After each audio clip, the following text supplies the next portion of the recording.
Las historias en mejor contexto, con mayor profundidad y con voces expertas. Esto es Especiales Mongabay, un podcast de Mongabay Latam. Hola, buenas tardes a todos y todas. Muchas gracias por acompañarnos nuevamente en este espacio organizado por Mongabay Latam. Hoy hablaremos de un tema que a mí me suena un poco agridulce. Dulce porque nos vamos a concentrar en 5 especies de gatos salvajes hermosos que habitan en Latinoamérica.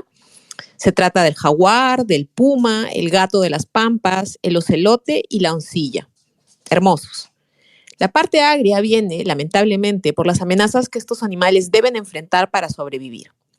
Pero el elemento principal que vamos a discutir hoy es la existencia y la importancia de los corredores biológicos para conservar a estos gatitos. ¿Qué son estos corredores? ¿Por qué se ha descubierto que son clave para especies como los felinos? Ahora lo vamos a explicar. Mi nombre es Marisabel Torres, yo soy la directora de Mongabay Latam. Voy a ser la moderadora de esta interesantísima conversación y vamos a entrar a materia. Uno de los elementos clave en la conservación ha sido la creación de áreas naturales protegidas. Todos la conocemos, ¿no? El objetivo, en términos sencillos, es proteger un ecosistema, proteger distintos ecosistemas, es decir, el territorio y también toda la diversidad, toda la biodiversidad que este territorio acoge. Y las áreas protegidas, sin duda, han servido para ese fin. Lo sabemos, hay muchos estudios, pero lo que sabemos también ahora es que necesitamos más. Es decir, las áreas naturales protegidas son clave, pero necesitamos más. No basta tener, en muchos casos, estas islas de conservación que muchas veces, como hemos visto en muchas de las investigaciones de Mongabay Latam, están rodeadas por deforestación, por economías ilegales, sino que es importante que estos animales, que muchos de estos animales tienen un tipo de necesidad mayor de territorio. Necesitan vincularse con otros grupos de su misma especie, necesitan espacios más amplios para cazar. Y lamentablemente cuando estas especies quieren recorrer estos espacios más allá de las áreas protegidas, pues se encuentran con cazadores, con tierras deforestadas, con conflictos con ganaderos, etc. Es un tema complejo, ¿no? Es un tema complejo, fascinante, porque tenemos que entender las necesidades de estas especies y qué podemos hacer para que la conservación sea efectiva. Y por eso vamos a tratar de entender este tema con casos específicos. A cargo de este especial estuvo Antonio Paz, que es editor de Mongabay Latam, que ya está con nosotros. También está con nosotros José Fernando González, que es director del proyecto de conservación de aguas y tierras, PROCAT, y copresidente del grupo de especialistas en pequeños carnívoros de la Unión Internacional para la Conservación de la Naturaleza. Está también con nosotros Astrid Arellano, reportera de Mongabay Latam, que vive en Sonora, México, y se encargó del reportaje del jaguar. Está con nosotros Rodolfo Chislianchi, periodista de Argentina, un colaborador continuo de Mongabay Latam, que se encargó de hacer el reportaje sobre el puma del Chaco. Está con nosotros, o está por estar con nosotros, Alexis Serrano, periodista de Ecuador, también colaborador de Mongabay Latam, que trató el tema del gato de las pampas en la frontera de Perú con Ecuador. Y nos van a faltar 2 periodistas, quizás uno se une, pero 2 casos que también tratamos, que fue el de la oncilla en el caso de Colombia y también el del ocelote en el caso de Brasil. Y ahora sí, entremos al tema. Empecemos por entender mejor el concepto de corredores de conservación. Es la pregunta que le quiero hacer a Antonio Paz, pero les pongo un ejemplo. Pensemos en un jaguar macho. Esto nos lo ha explicado Esteban Payán en la investigación que hemos publicado. Un jaguar necesita entre 10.000 y 20.000 hectáreas de territorio para él y para 2 o 3 hembras con las que se aparea. ¿Cuánto es esto? Alrededor de 14.000 y 28.000 canchas de fútbol aproximadamente. Esto significa que ese es el espacio ideal para que un jaguar macho se desarrolle con 2 o 3 hembras, es decir, un espacio vital. A los cachorros les tocaría más tarde pues, salir a conquistar sus propios territorios. Entonces, un área protegida muy grande, como es el Parque Nacional Chiribiquete en Colombia, que cuenta con más de 4 millones de hectáreas, que es un espacio grande, puede satisfacer las necesidades de aproximadamente 500 o 600 jaguares.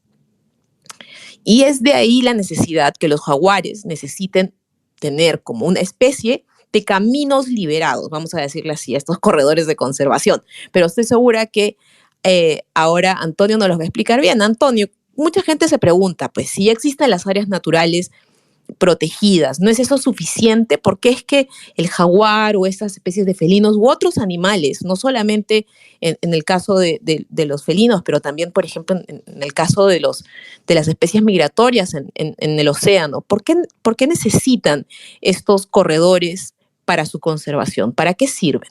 Bueno, pues las áreas protegidas son muy importantes porque tienen las condiciones óptimas para albergar y proteger especies y ecosistemas definidos quizás en los intereses científicos y políticos, por ejemplo, de los países, pero no son suficientes, como bien dices, porque muchas de estas especies, hablando, por ejemplo, del puma y el jaguar, que son de los felinos más grandes, eh, de América, necesitan grandes extensiones de territorio y las áreas protegidas se quedan, digámoslo así, pequeñas.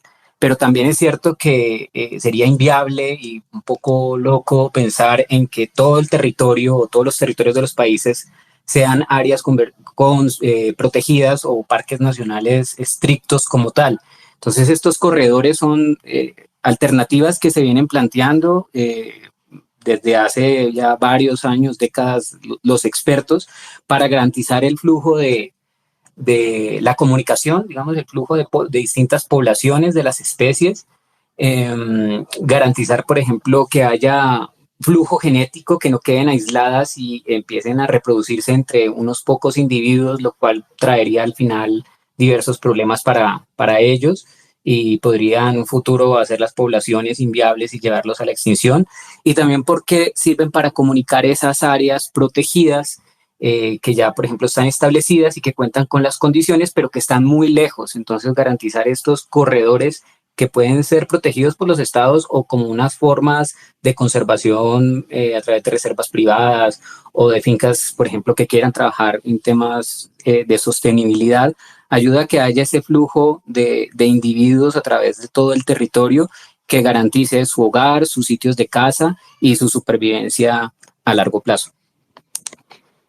En el caso de los reportajes, en cada una de estas especies, hemos visto que ya hay ciertos territorios propuestos o establecidos o identificados como corredores. ¿Cómo se determinan esos corredores? ¿Cómo es que los científicos o las personas que están a cargo de estas áreas naturales protegidas determinan qué podría servir o qué territorio podría servir como un corredor para determinada especie?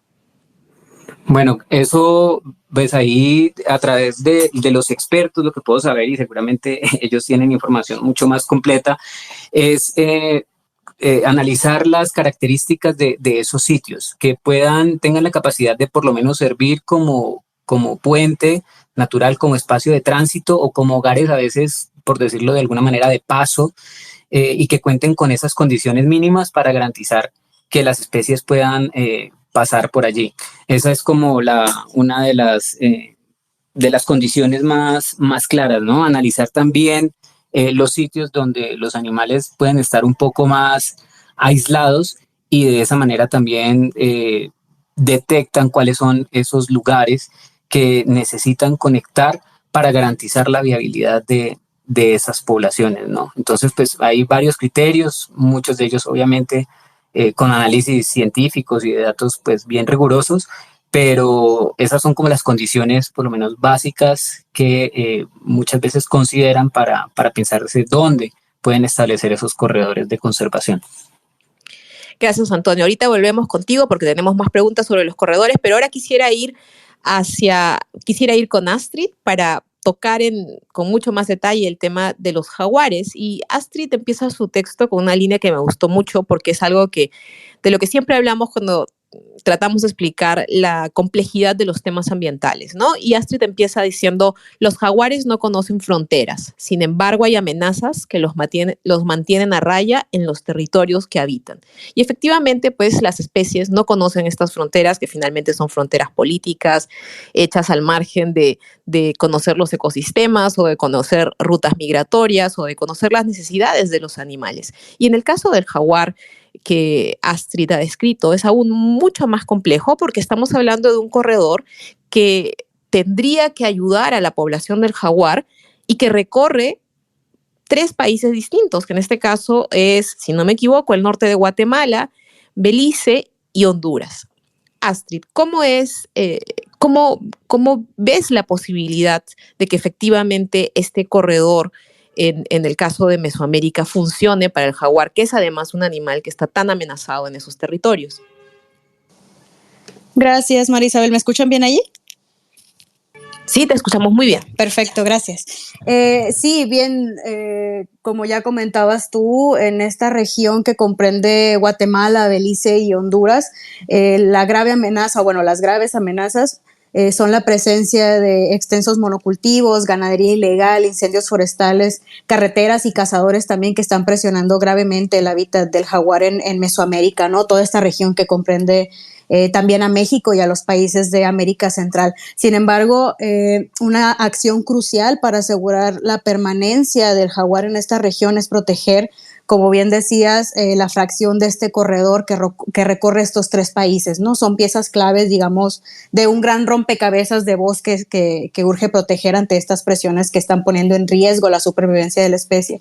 En toda esta región existen sitios que salvaguardan al jaguar. Estos se conocen como unidades de conservación de jaguar, que son áreas con poblaciones estables de jaguares o que podrían tenerlas al eliminar algunas de estas presiones y que están unidas, como tú decías, por corredores de conectividad entre ellas. Ahora, el reto que tienen pues una gran cantidad de científicos, organizaciones, gobiernos, es concretar una iniciativa para el corredor del jaguar, que esta implementación pretende conectar estas poblaciones del félido que conocemos como el más grande de América a lo largo de su rango, es decir, como decía, desde México, pero en este caso hasta Argentina, ¿no?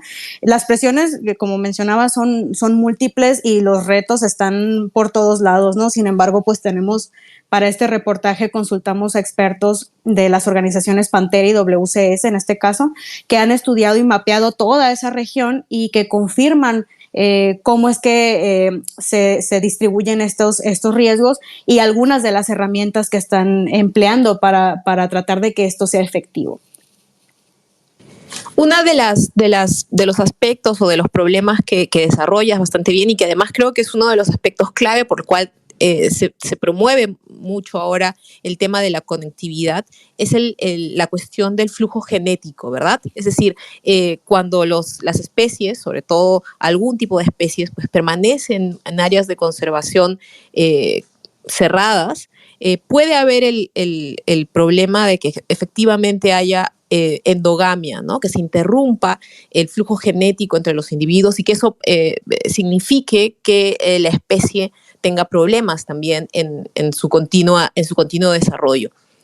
¿Qué significa para los jaguares este peligro de la endogamia y del flujo genético en las zonas que tú has investigado, Astrid?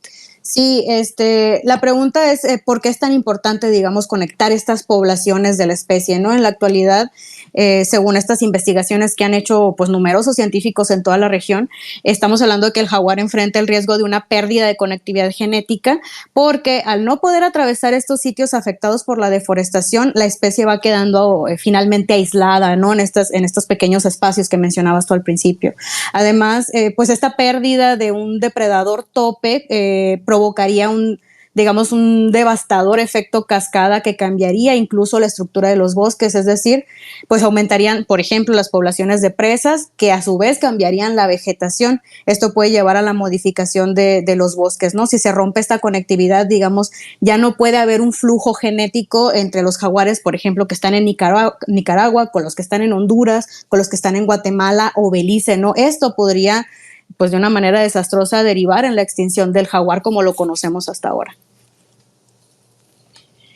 Astrid, después de investigar la situación, ¿crees que es posible, a partir de lo que has investigado, por lo menos en Mesoamérica, en estos países, que las condiciones políticas, los problemas que hay pues, relacionados a temas ambientales en cada uno de estos países, permitan que efectivamente se puedan construir o se puedan llevar a cabo estos corredores? Sí, creo que algo que he escuchado con numerosos biólogos, ecólogos y demás científicos relacionados con estos temas y que incluso lo dicen en el reportaje es que si no hubiera esperanza, que esto suceda, pues simplemente no habría tanta gente trabajando en estos proyectos tan grandes, ¿no? Acá hay organizaciones como WCS, como Pantera, están buscando alternativas. Por ejemplo, hay un caso interesante en Guatemala, donde ellos dicen que por ejemplo, en Guatemala el caso de la ganadería ilegal extensiva es como de lo primordial, ¿no? Porque se están incendiando grandes cantidades de hectáreas de bosque para establecer potreros, por ejemplo, ¿no? Entonces, en el caso de Guatemala, uno de los métodos ha sido lograr una reconexión de las comunidades locales con la selva. Y estas a su vez funcionan como los guardianes del bosque, ¿no? Que todas estas comunidades que rodean a las áreas naturales protegidas para así, con su trabajo, evitar los desmontes y los incendios provocados, ¿no? Ahí es donde, digamos, es una iniciativa evidentemente a largo plazo, ¿no? Lo que dicen los expertos es que es una lucha constante y que va para largo, no es algo que va a cambiar ahorita, ¿no? Digo, por desgracia también, pero con estas acciones, por ejemplo, tenemos el caso de WCS, que con el gobierno de Guatemala también están acompañando a estas comunidades en sus procesos de aprendizaje que se encaminan a lograr un aprovechamiento sostenible del bosque, ¿no? Digamos, desde tener concesiones forestales y otras actividades para diversificar sus fuentes de ingresos, pero también que les proporcionan tanto beneficios ambientales directos como económicos y sociales, ¿no? Digamos, no solo buscan como o se involucran en estos proyectos por el atractivo económico, sino también porque saben lo que vale el bosque para todos, ¿no? Y tienen actividades comunitarias, digamos, que también, no sé, se tienen que ver con recorridos de vigilancia, con la restauración de áreas degradadas, con el mantenimiento de brechas cortafuego, con el monitoreo de como de puntos de detección de amenazas, ¿no? Entonces, digamos, son como una construcción constante digamos, de iniciativas que pueden dirigirse a salvar estos corredores. Gracias, Astrid. Y ahora quiero irme hacia el Chaco con Rodolfo, que se encargó de hacer el tema de los corredores que necesitaría el puma. Y a mí me gusta cómo empieza Rodolfo su texto, porque dice: el león y el tigre conviven en el norte del Chaco paraguayo, aunque no siempre de la mejor manera. Yo me quedé pensando, obviamente, quién es el león y quién es el tigre. Descubrí, gracias al texto de Rodolfo, que el puma también se le conoce como león americano, y que es un felino que lamentablemente en el caso del Chaco paraguayo está en grave peligro, que ha sufrido mucho ya sea por la expansión de la frontera agropecuaria, la caza furtiva, los conflictos generados por la depredación. Y en este caso, Rodolfo aborda la oportunidad que sería para el puma la creación de 2 corredores de conservación. Rodolfo, ¿cómo estás? ¿De qué corredores estás hablando y por qué serían tan importantes para el puma? Hola, ¿qué tal? ¿Se me oye bien? Se oye muy bien. Bueno, perfecto, ¿qué tal? Encantado. Un poco como venían hablando, el tema de crear corredores, en este caso en el Chaco paraguayo, sirve tanto para el jaguar, o el jaguarete, como le llamamos por estas zonas del sur del continente, como para el puma, porque comparten estos espacios. El puma específicamente es un animal diferente al jaguar, en el sentido de su capacidad de resiliencia, de su capacidad, de su oportunismo y de su capacidad para adaptarse a diferentes ecosistemas. De hecho, el puma está distribuido prácticamente por toda América, desde Alaska hasta el sur, y se adapta a altas cordilleras, se adapta a zonas de costa, se adapta a zonas urbanas incluso, donde suele aparecer de vez en cuando. Y entonces el puma, si bien está considerado hoy a nivel general, a nivel global, por la Unión de Conservación de la Naturaleza como de preocupación menor, tiene algunos problemas importantes, y en el Chaco paraguayo esto se da sobre todo en sus conflictos con los ganaderos, porque los corredores, el que conecta el Parque Nacional Defensores del Chaco, que es el más grande del país, con el Parque Nacional Choboreca, que es un corredor que está planificado, que se está desarrollándose, donde se está trabajando directamente y donde hay zonas que de alguna manera forman parte ya de ese corredor. Ahí los campos intermedios entre un parque nacional y otro son campos productivos, básicamente de ganaderos, aunque se está extendiendo también la agricultura últimamente y fundamentalmente el cultivo de la soja, pero son campos ganaderos. Y ahí, en esos campos ganaderos donde hay tanto grandes haciendas de más de 20.000, 30.000, 35.000 hectáreas, pero también muchos productores pequeños, el puma para esos ganaderos es un problema o representa un problema. Y el control letal ha sido siempre la manera de protegerse contra el ataque del puma a su cabaña, a sus cabras, a sus vacas, a sus ovejas. Y ahí es donde se plantea el problema principal en la conservación del puma en estas zonas. De hecho, en alguno de estos lugares, en alguno de los sitios cercanos al Parque Chogoreca, al Parque de Defensores del Chaco, con los que hablé, me decían que la mayor parte de los ataques son de jaguares, no de pumas, extrañamente. Cuando por regla general siempre son los pumas los que generan más problemas, pero también son los que son más atacados por el ser humano. En definitiva, el mayor peligro siempre de todos estos felinos es su encuentro con nosotros, con la gente. Entonces, esto es lo que está pasando en el Chaco paraguayo.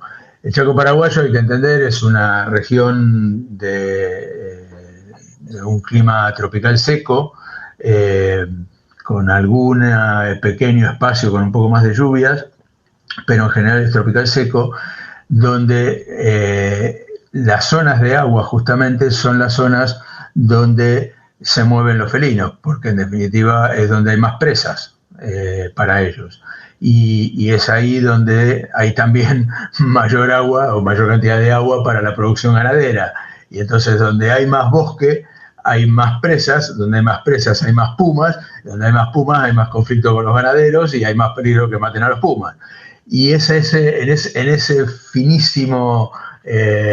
finísima relación es la búsqueda del equilibrio dentro de estos espacios que conectan las áreas protegidas, los parques nacionales, las reservas, que es donde se están estableciendo estos corredores. El otro corredor que va hacia el oeste de Defensores del Chaco conecta con el Parque Nacional Cabrera Timane, que a su vez es limítrofe con un gran parque nacional que hay en Bolivia, el Cayá.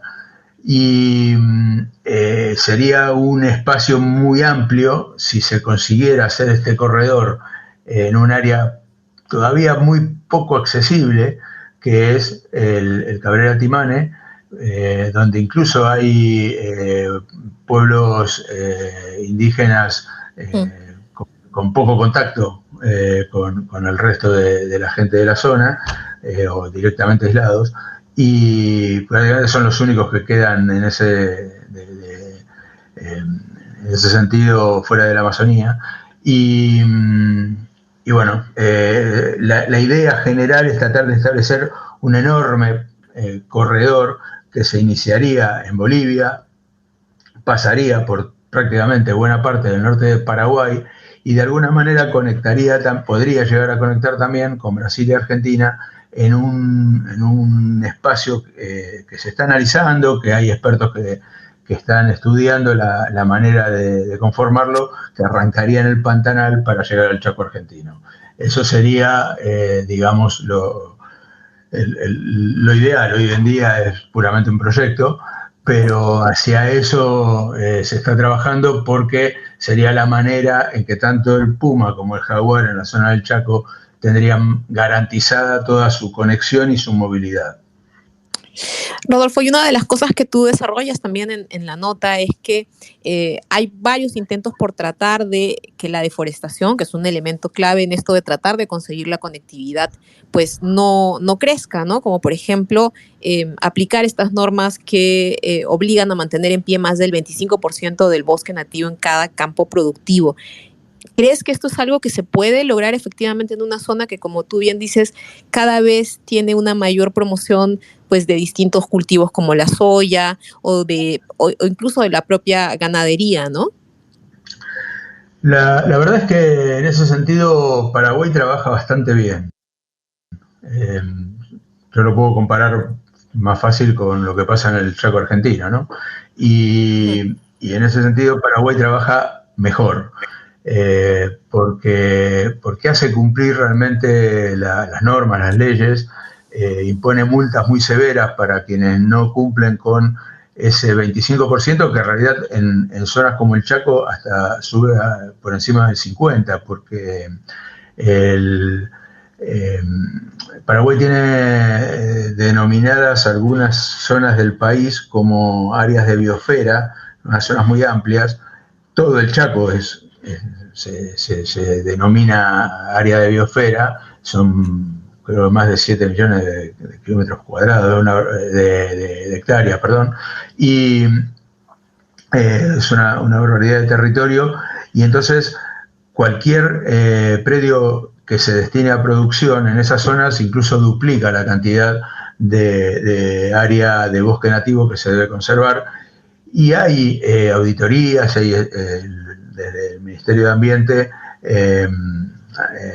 hay controles anuales de que se cumplan realmente esos parámetros. Lo mismo con las cortinas forestales que están obligados a mantener, que incluso por norma, de acuerdo a los tamaños de los campos, se sabe cuánto tienen que tener de ancho. Puede tener, algunas son 70 metros, otras 100 metros, y por esas cortinas, a través de cámaras trampa, se sabe perfectamente que circulan y pasan la fauna nativa, los felinos, el puma, el yaguareté, pero también el resto de fauna.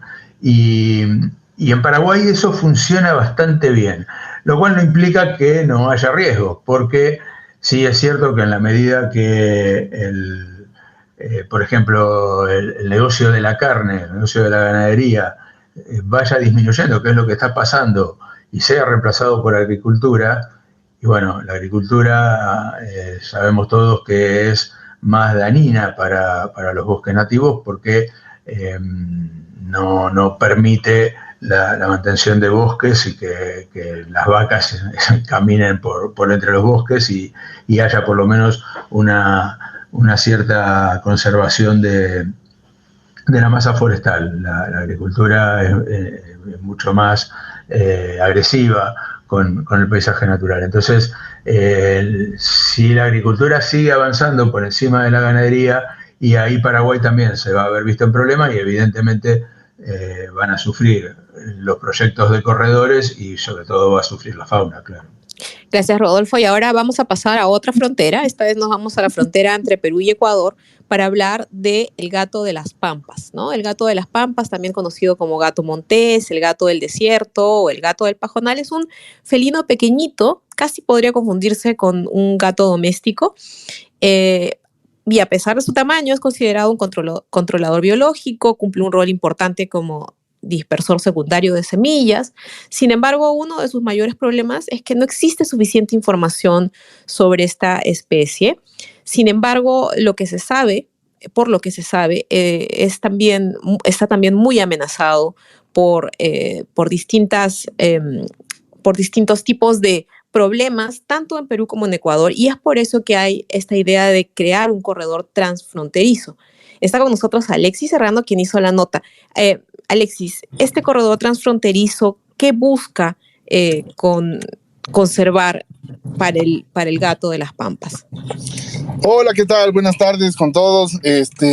Bueno, el corredor tiene el objetivo de hacer una multiplicación efectiva de la conservación, es decir, que no haya esfuerzos aislados y que más bien haya una suerte de coordinación entre las instituciones, entre las organizaciones, entre los pobladores de las zonas, tanto en Perú como en Ecuador, para hacer una conservación efectiva de muchas especies, tanto de flora como de fauna. Es una zona considerada altamente, con una alta biodiversidad, esta zona del corredor que está en la frontera entre Ecuador y Perú. Entonces, y el gato, el Leopardus garlepi, que es la especie del gato montés, del gato de las pampas, que está en Ecuador y en Perú, y en el sur de Colombia, se vería muy beneficiado, porque precisamente es en esa zona en donde están la mayor cantidad de avistamientos, que no son muchos, es decir, este es un gato esquivo. Entonces es muy difícil encontrarlo, muy difícil identificar las zonas en donde está, pero la mayoría de los avistamientos concretos, confirmados con cámaras trampa y con visualizaciones y testimonios de pobladores, están precisamente en esta zona de la frontera donde se está pensando el corredor. Uno de los principales problemas que veía mientras leía la investigación es la falta de información sobre el gato de las Pampas, ¿no? Es decir, se tiene una idea de que están en problemas, pero no existe aún suficiente información ni suficiente datos de qué tan en riesgo está la especie, ¿verdad? Sí, exactamente. O sea, no hay investigaciones que se hayan hecho específicamente sobre el gato de las Pampas. Muchas de los avistamientos que yo mencionaba son por grupos como, por ejemplo, la Fundación Cóndor Andino, que está haciendo un mapeo de las especies en la zona en general, y por ahí ven y comienzan a indagar y se dan cuenta de que es un gato de las Pampas y comienzan a... Otra de las cosas es que no hace mucho, hace unos 3 años, se realizó una subdivisión en especies.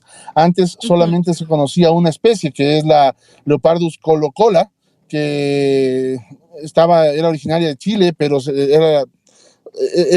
todos los gatos de la Pampa estaban identificados sobre esta especie, pero hicieron estudios y llegaron al acuerdo los científicos, los investigadores, de que había diferencias suficientes como para considerar 5 especies que están distribuidas en 9 países de la región, de hecho. Entonces, por ejemplo, esta es una cosa específica y especial de esta especie, porque no es lo mismo la una que la otra. Entonces, pues decía, el Leopardus garlepi, por ejemplo, se distribuye en el sur de Colombia. Hay un avistamiento en el sur de Colombia, por eso saben que está ahí, pero es uno solo, ¿no? En Ecuador, en Perú, en Bolivia, en Chile y en Argentina. El Leopardus bracatus está en Brasil, Bolivia, Argentina y Paraguay. El Leopardus munoai se registra en Brasil, Argentina y Uruguay. Y es posible encontrar a Leopardus pajeros en Argentina y Chile. Y el Leopardus colocola es endémico de Chile, ese sí está solo en Chile. Entonces, esta subdivisión también provoca que haya diferencias entre la una especie y la otra de los gatos de las Pampas, ¿no? Ahora, este corredor de conservación transfronterizo del que hablamos entre Perú y Ecuador tendría o recoge un área total de 2 millones de hectáreas, según lo que yo leí. Es una cantidad grande, es importante. Ya es difícil establecer áreas naturales protegidas en cada uno de nuestros países. Tratar de establecer estos corredores coordinando entre 2 países sin tener pues este aval que sí viene con el del área natural protegida, ¿qué tan complejo es en países como Perú y Ecuador, por ejemplo? Sí, es complejo porque incluso las normativas varían entre un país y el otro. Por ejemplo, nosotros en Ecuador, yo estoy en Quito. En Ecuador nosotros tenemos una legislación que protege, o sea, es como un nivel inferior al área protegida, pero de apoyo al área protegida. Y eso, por ejemplo, hay el área de conservación Sangay Podocarpus, está reconocida como tal desde el 2021, y también el Podocarpus, el cóndor, que está en proceso de reconocimiento como corredores de conservación nacionales. Pero esas normativas no existen, según me explicaron los expertos, en Perú. Entonces, claro, en Perú está el territorio y está el esfuerzo, pero hay un nivel superior de reconocimiento legal y político en el tema ecuatoriano. Entonces, articular esto es importante, pero esas son, claro, las barreras que hay que sortear, ¿no? Gracias, Alexis. Y ahora quiero ir con nuestro experto, con José Fernando González, que es justamente director científico del Proyecto de Conservación de Aguas y Tierras, PROCAT, y copresidente del Grupo de Especialistas en Pequeños Carnívoros de la Unión Internacional para la Conservación de la Naturaleza, porque quiero como hacer un poco un resumen de los casos que hemos visto. Tenemos 2 casos más de los que quiero tratar y seguramente lo haremos un poquito después con Antonio, pero quería ir con nuestro experto para conocer un poco con más detalle y quizás que nos explique mejor cómo es que se determinan estos corredores de conservación, ¿no? Claramente, y lo mencionaba Antonio al inicio, no todo puede ser área de conservación, no, sería imposible y tampoco lograríamos la aprobación en muchos de otros países. Sin embargo, hay áreas que por determinadas condiciones, por determinados criterios, son clave para conectar distintas áreas protegidas o para conectar distintas zonas específicas. ¿Cómo se realizan estas evaluaciones o cómo se realizan estos estudios para determinar cuáles son las áreas propicias para hacer corredores de conservación? Bueno, gracias por la invitación, encantado de estar acá. Mira, en realidad es un tema muy interesante porque los corredores biológicos como concepto no son estáticos ni son como algo demasiado específico en términos de lo que significan y de lo que se requiere. Hay 2 elementos principales o 2 formas principales de abordarlos, que es principalmente desde la perspectiva estructural y otro desde la perspectiva funcional.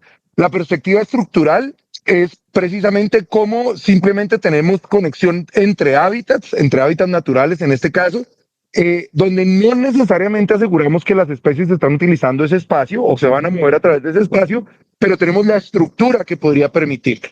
Y por otro lado, es la aproximación funcional. La aproximación funcional es mucho más acotada a cómo las especies leen el territorio, cómo leen el espacio y cómo toman decisiones para moverse entre un sitio y otro, cómo usan realmente los paisajes. Normalmente, como te digo, no hay una sola metodología, hay varias aproximaciones. De hecho, se hacen aproximaciones desde perspectivas, por ejemplo, utilizando teoría de circuitos, es decir, tratando a los paisajes como una board electrónica donde aplicas corriente en un punto y a través de transmisores, de conductores y de resistencias se mueve esa electricidad a través del paisaje, o teorías de grafos, pero principalmente lo que se está buscando es lo que se llama las rutas de menor costo. Es decir, estamos hablando que los corredores son zonas que facilitan o permiten que las especies se muevan entre núcleos de hábitat a través de una matriz transformada. Es decir, sitios que tienen condiciones, digamos, mejores que una matriz. Y una matriz puede ser, en este caso, un pastizal, una pastura de ganadera, un cultivo, un monocultivo, etcétera, etcétera. Entonces, lo que buscamos son cuáles son esos sitios que tienen mejores condiciones, que pueden facilitar que una especie se mueva a través de ese paisaje y por ende se conecte o pueda, digamos que trasladarse entre 2 núcleos de hábitat que tienen condiciones para mantener una población o al menos unos individuos de esa especie. Entonces, hay muchas aproximaciones, como te digo, y de hecho muchas también son del índole político, es decir, simplemente el espacio que se ubica entre 2 áreas protegidas puede ser considerado un corredor a pesar de que no tenga las condiciones de ser la ruta de menor costo o que no se haga una evaluación específica de una especie. Entonces es bien interesante porque las oportunidades son gigantes y al final de cuentas es simplemente una herramienta que nos permite buscar cómo en paisajes dominados por humanos se abren oportunidades para que la fauna y la flora puedan moverse y tengamos viabilidad a largo plazo, que esto en términos muy prácticos es a largo plazo pensar en coexistencia entre la biodiversidad y las personas. Y eso que usted dice sobre la coexistencia me parece como un elemento clave en esto de la conformación de los corredores biológicos de conservación, porque efectivamente necesitan en esa determinación de estas rutas para las especies, para la flora, para la fauna, pues aliados que quieran sumarse a este objetivo de conservación, ¿no? Pueden ser desde quizás estancias de ganadería que quieran aplicar criterios de conservación, pueden ser áreas de conservación privada, pueden ser, digamos, todas las figuras de conservación que también existen en la sociedad civil que puedan apoyar estos caminos, entiendo. Justamente, y en especial cuando hablamos de felinos, estamos hablando de carnívoros, estamos hablando de especies donde una de sus principales amenazas podría decir que casi que en todas las especies de felinos, es la cacería directa y la cacería por retaliación, es decir, la cacería derivada de felinos silvestres depredando animales domésticos, que usualmente termina en la muerte de ese animal por retaliación de los propietarios. Entonces, específicamente cuando hablamos de felinos, la palabra coexistencia es supremamente clave, porque es justo la que nos explica, digamos, ese fenómeno que estamos buscando desde la conservación moderna, que es encontrar espacios donde humanos y biodiversidad puedan convivir. Y en el caso de carnívoros silvestres, no solo felinos, aplica incluso en otras latitudes y en otras regiones con osos, con lobos. En Europa en este momento es muy álgido el tema, es que encontremos la forma en que podamos coexistir. La biodiversidad encuentra espacios en hábitats, se reduce el riesgo de que tengamos pérdidas económicas, y realmente como humanos damos espacio para que en esos espacios, en esos paisajes dominados por nosotros, tenga espacio la biodiversidad. En el caso, por ejemplo, de jaguares y pumas es súper clave el tema, porque hay conflictos, lo que ya digamos que supera una interacción negativa como una depredación, que ya se le llama un conflicto, que es algo ya más enraizado. Con jaguares y pumas tenemos conflictos de muy larga data en Latinoamérica, que a veces son los más complejos, incluso más allá de recuperar el hábitat, ¿no? En zonas amazónicas donde tenemos bosques continuos. Entonces la coexistencia se vuelve un elemento clave, porque es sencillamente biodiversidad y personas conviviendo en el mismo espacio y encontrando, digamos que, rutas de bienestar común.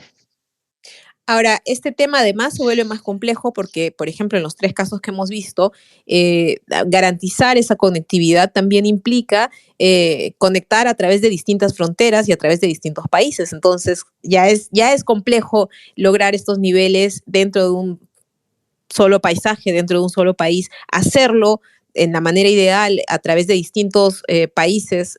Imagino que es mucho más complejo. ¿Cuál ha sido su experiencia en estos casos donde se involucran a distintos países en cuanto al nivel de coordinación que se puede lograr? Sí, efectivamente es mucho más complejo por causas como las que mencionabas, de diferencias en la legislación, e incluso el simple hecho, ya sabemos lo complejo que son los acuerdos bilaterales y las relaciones bilaterales entre países. Entonces, eso añade una capa de complejidad, pero sin embargo yo creo que hay muy buenos ejemplos en la región que han mostrado que se puede trabajar en conjunto.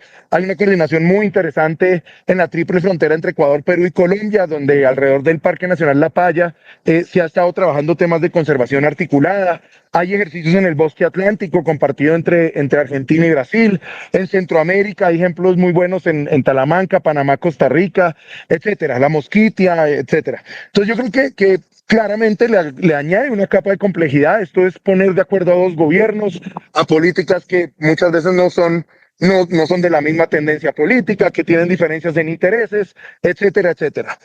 Pero al final de cuentas, en términos de biodiversidad, la fauna silvestre no conoce esas fronteras, no las conoce y no las reconoce. Es decir, el hecho de que exista una línea artificial que nosotros hayamos creado para definir 2 territorios no hace que la fauna lo entienda de la misma forma, y por ende, absolutamente necesario, y sobre todo en los países latinoamericanos, la conservación transfronteriza es uno de los grandes retos, pero una de las grandes necesidades que tenemos. Entonces, claramente es una complejidad adicional, pero que para Latinoamérica además sentaría un precedente interesantísimo en términos de cómo lograr hacer conservación, sobre todo porque compartimos el privilegio de ser los países más biodiversos de la Tierra. Efectivamente, es claramente un tema complejo en todos los sentidos, desde cómo entenderlo hasta cómo lograrlo. Pero bueno, estamos en ese camino. Dentro de unos minutitos tendremos ya espacios para preguntas. A quienes quieren hacer alguna pregunta o hacer algún comentario, por favor, díganos para poder ofrecerles la palabra. No están con nosotros Fernanda Wenzel ni Andrés Felipe, que hicieron ambos 2 temas vinculados a la oncilla en el caso del macizo colombiano, si no me equivoco, y al ocelote en el caso de Brasil. Sin embargo, Antonio, no quiero que nos quedemos sin tener una rápida mirada de esos 2 casos, que también son animales que enfrentan amenazas. Algunos han logrado recuperar la población después de haber sido gravemente amenazados, como el caso del ocelote, pero que todavía tienen este problema de poder acceder a estos territorios o estas zonas de conectividad o estos corredores de conservación. Antonio, ¿qué nos puedes contar de estos dos casos, de la Oncilla y del ocelote, en estas dos geografías diferentes?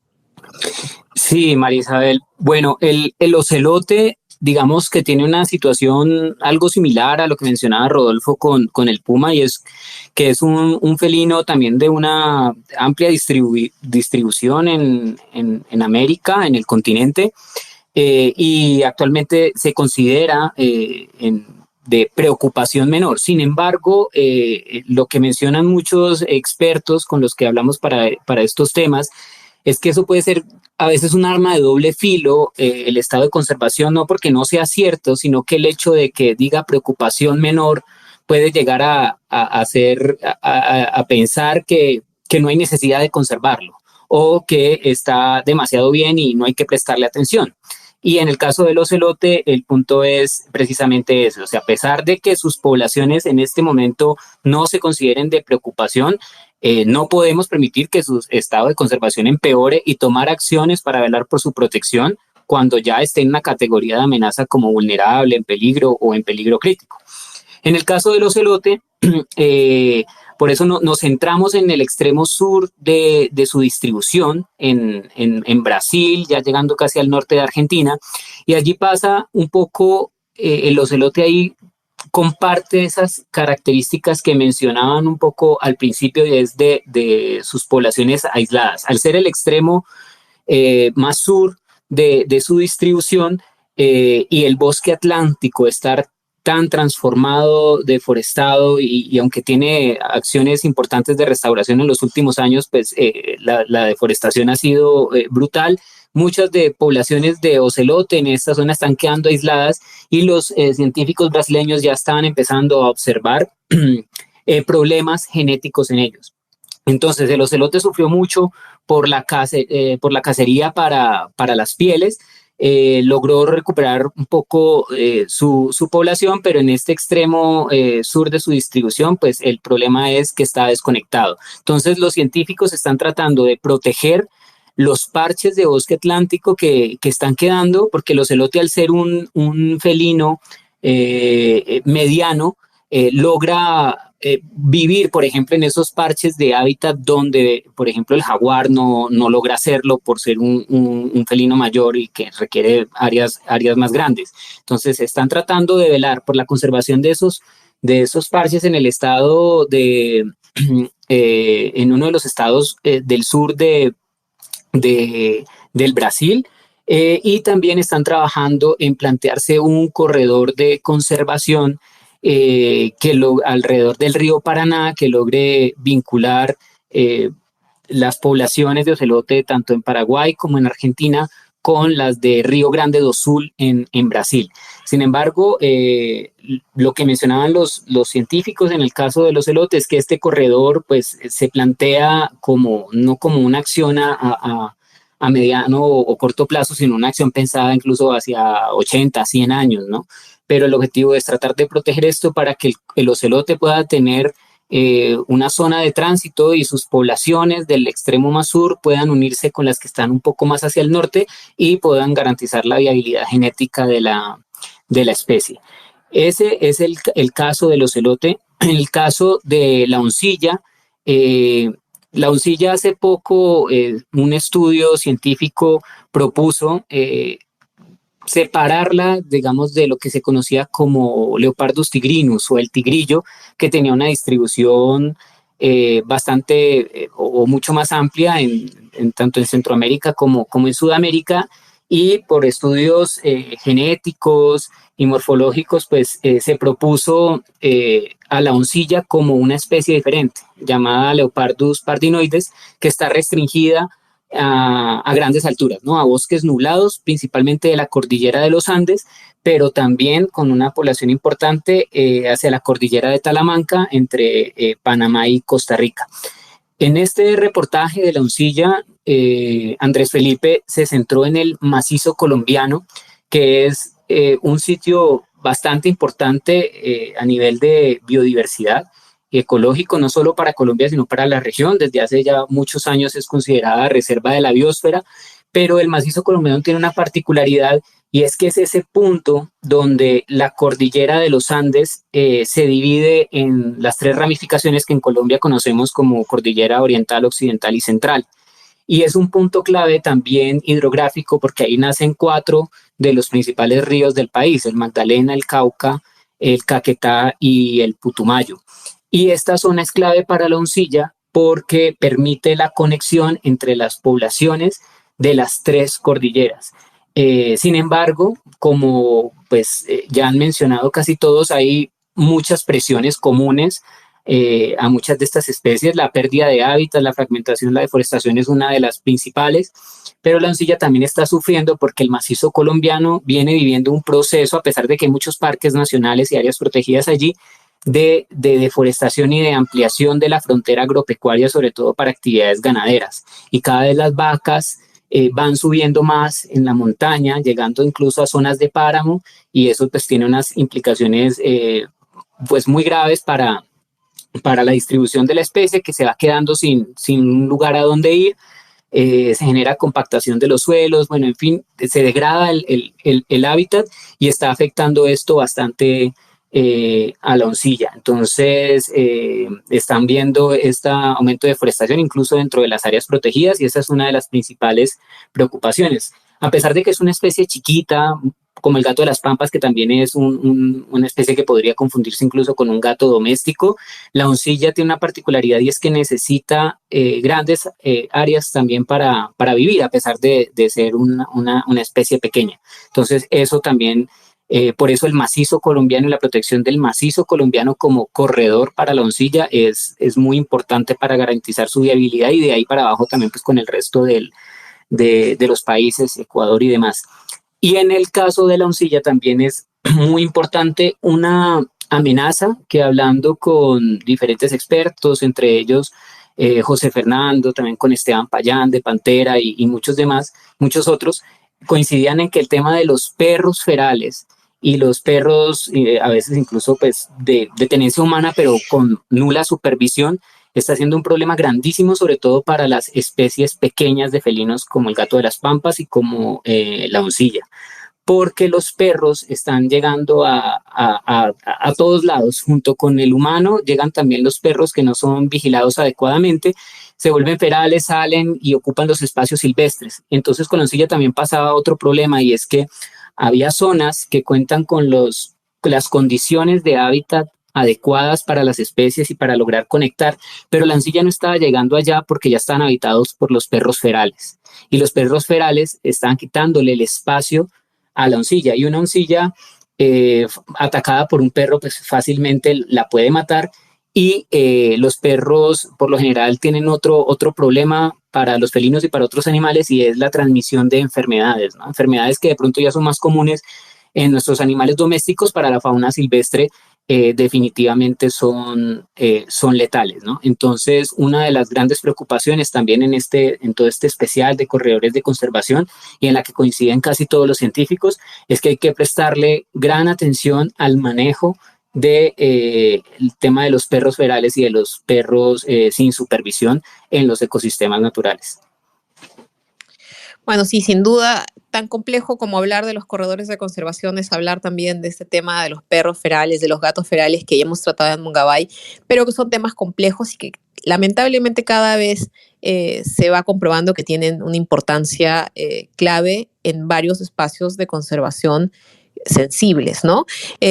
Seguramente vamos a tratar este tema también de Mongabay, y ya estamos por llegar al final. Quiero hacer una última rueda de preguntas a nuestros invitados, pero antes de eso creo que tenemos una pregunta, así es que le voy a ceder la palabra a Carla Vargas, que creo que había pedido la palabra. Hola, sí, buenas tardes. Mi nombre es Carla, yo trabajo en la Universidad de Arizona, donde también tenemos, por supuesto, al jaguar. Y el trabajo que yo hago con mi compañera de laboratorio Elbridge, que también está presente escuchando, nosotros trabajamos en conservación genómica, genética, y estamos trabajando con el jaguar. Para a largo plazo, el propósito de nuestro proyecto es poder identificar tráfico ilícito de partes de jaguar y todo eso a través de un estudio de población genética que acapare un territorio más largo. Entonces, bueno, mi pregunta con respecto a cuando estaba incluso viendo yo una de las publicaciones de uno de los invitados acerca de que no hay una unión entre el factor genético y el factor de manejo. Mi pregunta, nosotros como investigadores que estamos aquí, que tenemos un poco más de recursos, ¿cómo podemos colaborar con la gente que está en Latinoamérica, con la gente que está día a día conviviendo con las comunidades que son las que están más cercanas a estos felinos que están en peligro de extinción? ¿Qué podemos hacer nosotros? ¿Cuál es nuestra función para poder colaborar con que se haga, con la conservación, con la preservación de los felinos? Muchas gracias, Carla. Creo que esa pregunta yo se la paso primero a José Fernando González, que quizás nos pueda dar una idea de efectivamente cómo hacer porque en todo este proceso hemos visto que se necesita mucho trabajo interdisciplinario, transfronterizo y mucho nivel de colaboración. José Fernando, ¿cuál crees por dónde va la respuesta? Buenísimo. Bueno, me encanta la participación porque claramente, como bien lo dices, siempre el reto gigantesco es la falta de recursos no solo económicos, sino incluso técnicos, de laboratorio, de personal. Hay esfuerzos increíbles que están trabajando en toda Latinoamérica, desde México con la Alianza Nacional para la Conservación del Jaguar, pasando por todas las iniciativas en Centroamérica y por supuesto todo lo que pasa en Sudamérica, donde por ejemplo la perspectiva genética podría brindar muchas herramientas aparte de la información ecológica de campo, con las cámaras trampa, con el trabajo con conflictos, pero que obviamente la información genética nos daría muchas más herramientas. Yo lo que creo es que aquí, como en todos los temas de conservación, la colaboración es súper clave, las alianzas, digamos, de colaboración y cooperación entre los actores son fundamentales y al final, a pesar de que habemos tal vez parezca que somos muchos trabajando con conservación de felinos, realmente y comparativamente no somos tantos, y por ende creo que la articulación es clave. Entonces, pues la invitación y como dándote respuesta, creo que la invitación es a contactarte con diferentes grupos que están trabajando en toda la región, explorar oportunidades y sinergias y tratar de contribuir en conjunto precisamente a resolver muchas de las dudas científicas, pero que esas dudas científicas además se vuelvan en base para la toma de decisiones y para aportar soluciones de conservación. Muchas gracias, José Fernando. Muchas gracias, Carla. Y ahora sí ya llegamos al final de nuestra conversación. Empecé esta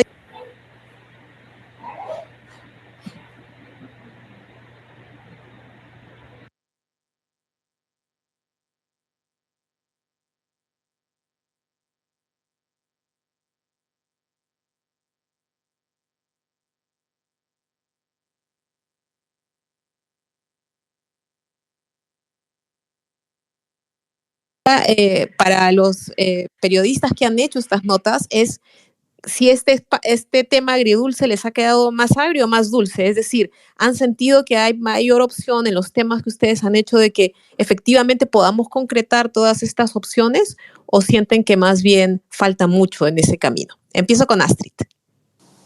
Gracias, María Isabel. Yo me quedo con uno de los comentarios que en su momento me hizo Bárbara Escobar, una de las expertas que consulté en la organización Pantera, que ella me decía que hablar de la conservación del jaguar no es solo hablar de la conservación de un animal, sino también de ecosistemas, ¿no? De hábitats, de bosques, de selvas que permiten la vida de muchas especies y también de nosotros, de la propia población humana, ¿no? Ella reiteraba que no le gustaba mucho este concepto de servicios ecosistémicos, porque es mantener esa idea de que los ecosistemas solo nos sirven porque nos dan algo, ¿no? Sin embargo, pues gracias a todo este conjunto de factores es que tenemos agua, aire, mitigación ante el cambio climático, y por eso hablar de conservación es hablar de nuestro propio bienestar y también de reconocer que todo está conectado. Entonces, con esto voy a que conservar el jaguar pues también es una lucha a largo plazo, ¿no? En la que tú decías, hay esperanza, ¿no? Se trata, desde lo que pienso, de insistir, ¿no? Y de no soltar estos temas para que los países efectivamente presten atención, para que hagan también valer las normativas, las políticas que ya existen, ¿no? Y que actúen en favor de la especie.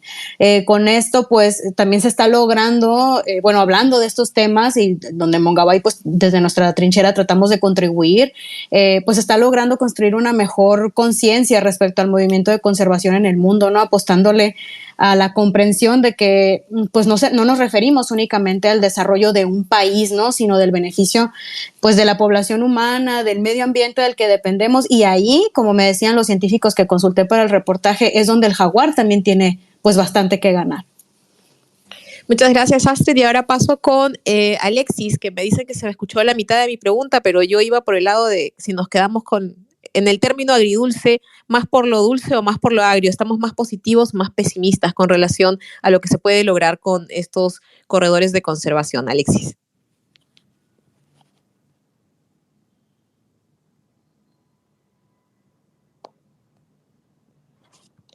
No escucho a Alexis. ¿Será que no funciona su audio? Mientras vemos qué pasa con Alexis, voy con Rodolfo. Rodolfo. Hola, ¿me escuchan? Buenas noches. Ahí estás. Hola, Alexis, sí, se escucha, sí, ahora sí.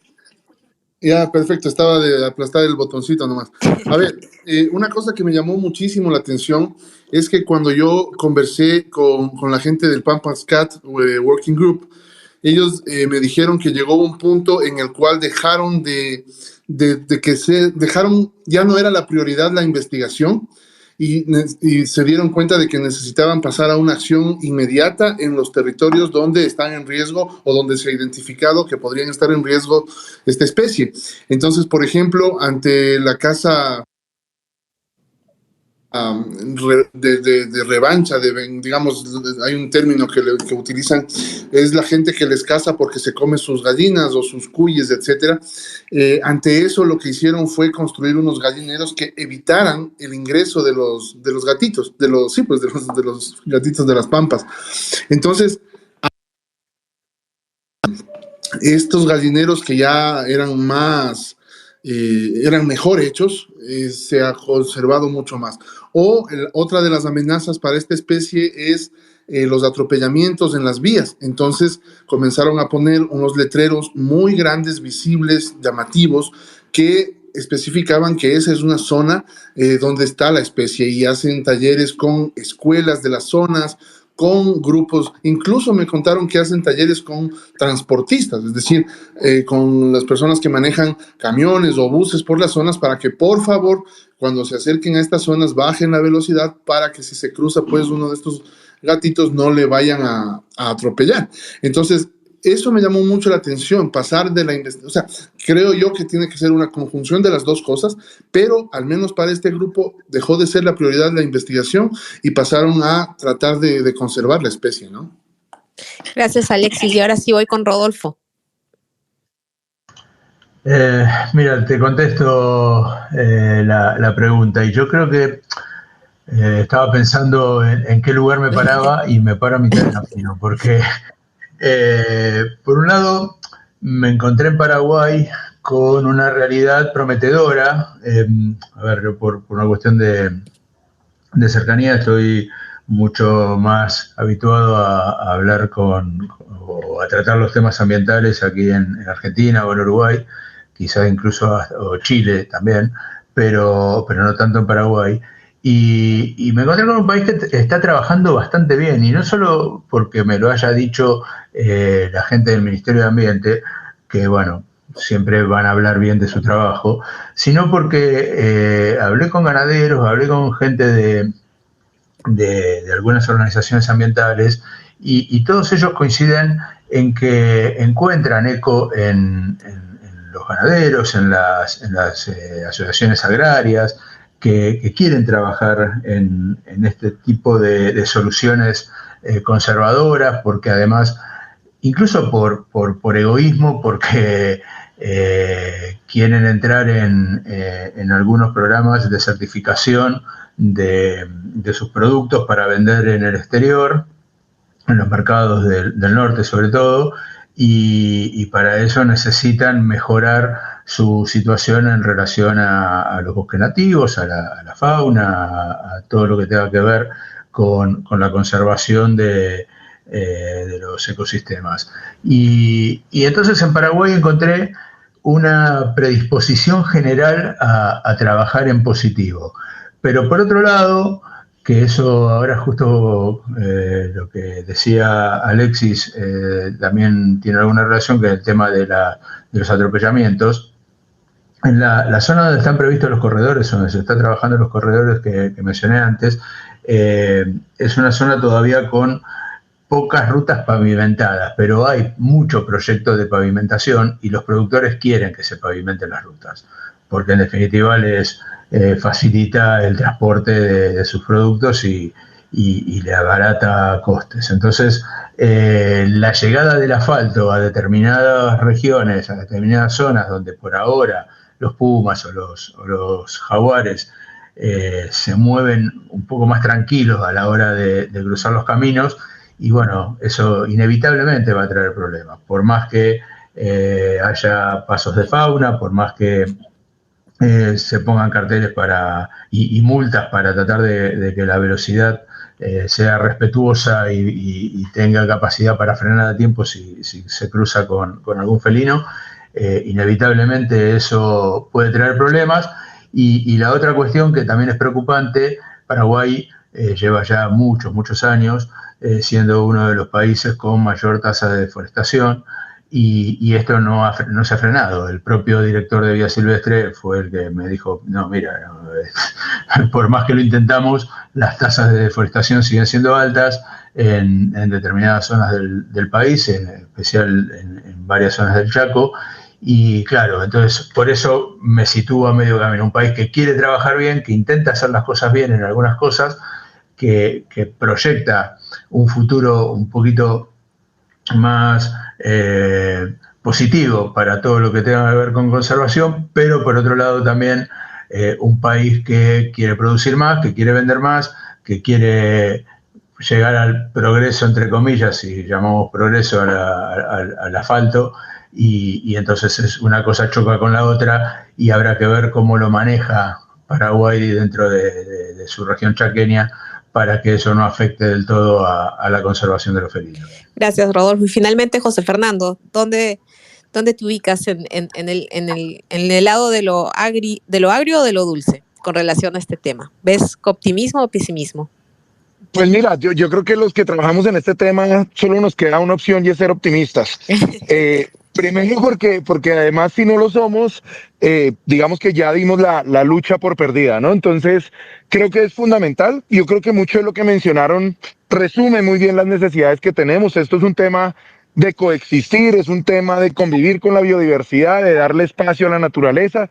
Es decir, esto no es de científicos, no es solo de los ecólogos, conservacionistas y demás que se preocupan por el tema, sino que esto debe ser un compromiso de sociedad, y eso es lo que necesitamos. Y obviamente este tipo de espacios, las coberturas que hace Mongabay y demás, son claves para enganchar a más gente en entender que esto es un reto que tenemos como sociedad. La pérdida de biodiversidad es de los retos más graves que tenemos como humanos, de los más graves que nos hemos enfrentado en nuestra historia, y por ende los tenemos que afrontar como sociedad. Entonces, me quedo por el lado de lo dulce, en el sentido que creo que sí hay esperanza, sí tenemos que seguir creyendo que se puede solucionar, y por supuesto, sin desconocer la complejidad del tema, lo difícil que es, las necesidades de desarrollo, los retos que tenemos sociales, económicos y demás, pero que creo que ser parte del desarrollo digamos que completo que deberíamos tener como sociedad incluye proteger a nuestra biodiversidad, y en este caso a los felinos como esos embajadores de la biodiversidad en nuestros países megadiversos. Muchas gracias, José Fernando. Y bueno, este es el segundo año que Mongabay hace un especial sobre felinos, sobre félidos. El primer año lo hicimos sobre especies más o menos no tan conocidas, unos gatitos muy bonitos. Pueden revisar el informe. Este es el segundo año, ahora sobre corredores de conservación o corredores biológicos. ¿Y qué viene el próximo año, Antonio? Porque vamos a seguir tratando el tema de los gatos salvajes y de su situación en Latinoamérica. Bueno, pues yo creo que lo que viene para mí es tratar de seguir mostrándole a la gente la biodiversidad que tenemos, ¿no? O sea, cuando recién empecé a involucrarme con este tema, creo que es importante confesar que de las por lo menos 17 especies que quizás se consideran ahora, tal vez yo había escuchado a 5, entonces, o 6. Entonces, siento yo que, claro, es importante tomar acción de conservación, pero también el conocer ayuda a eso, porque también como varios científicos también han dicho, pues no puedes conservar lo que no conoces. Entonces creo que seguir por esa línea es importante.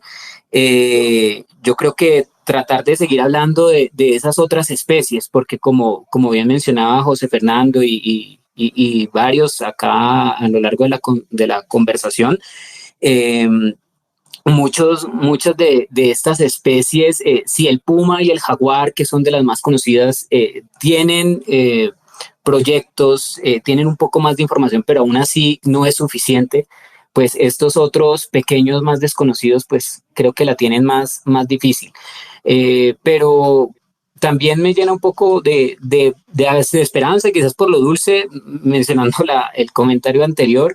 El solo hecho, por ejemplo, de la intervención de Carla me parece que es algo bastante positivo, ¿no? Y creo que como periodistas lograr eso, transmitir ese conocimiento o ese conocimiento que a veces está oculto en la academia o que de pronto no llega tan fácil, creo que es uno de los objetivos y bueno, seguiremos buscando más temas relacionados con felinos para conocerlos mejor.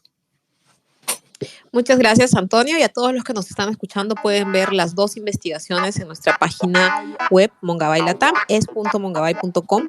También pueden recibir nuestro boletín, nuestro newsletter que sale todas las semanas si quieren más información y estar atentos para nuestra próxima publicación sobre gatos salvajes si es que les interesan los gatitos de Latinoamérica. Muchas gracias por haber estado aquí, gracias a los periodistas que participaron de este especial, gracias a los científicos que nos escucharon y que nos ayudan con estas notas que a veces pueden ser complejas, pero que finalmente dan como una nueva mirada a algo tan difícil de asimilar y de poner en práctica como es la conservación. Muchas gracias a todos y buenas noches.